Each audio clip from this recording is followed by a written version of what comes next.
नमस्कार,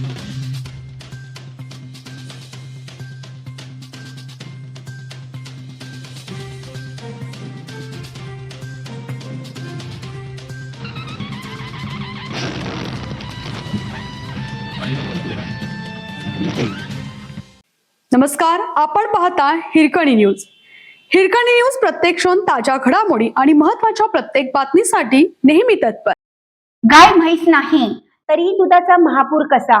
आष्टी तालुक्यात दुधाच्या नावे पसरते पांढरं विष. भेसळ माफिया मोकाटच. दावणीला साधी एक गाय किंवा म्हैस देखील बांधलेली नाही. गोट्यात चारा पाण्याचा पत्ता नाही तरी संकलन केंद्रावर दररोज शेकडो लिटर दुधाचा महापूर वाहत आहे. ऐकायला थोडं आश्चर्य वाटेल, पण हेच बीड जिल्ह्यातील आष्टी तालुक्याचं आजचं धक्कादायक आणि तितकंच संतापजनक वास्तव्य आहे. येथे शुद्ध दुधाच्या नावाखाली पांढरे विष विकले जात असून दररोज हजारो लिटर भेसळयुक्त दूध थेट बाजारात आणले जात आहे. सर्वात दुर्दैवी बाब म्हणजे नागरिकांच्या जीवाशी चाललेल्या या खेळाकडे अन्न व औषध प्रशासनाचे पूर्णपणे दुर्लक्ष झालं आहे.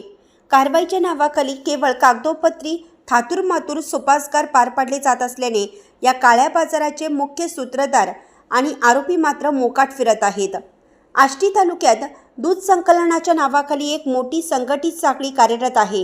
हे दूध नसून त्यात घातक रसायने, युरिया, कॉस्टिक सोडा, निकृष्ट डिटर्जंट पावडर आणि पाण्याचा बेसुमार वापर करून कृत्रिमरित्या केमिकलयुक्त दूध बनवलं जातं.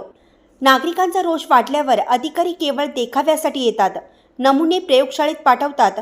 मात्र पुढे त्या अहवालाचं काय होतं हे नेहमीच संशयास्पदरित्या गुलदस्त्यात राहते. नमुने तपासणीत होणारी संभाव्य तडजोड थांबवण्यासाठी प्रशासनाने आता ऑन दी स्पॉट दूध तपासणी करणारी अद्ययावत यंत्रणा सोबत ठेवणं काळाची गरज बनली आहे.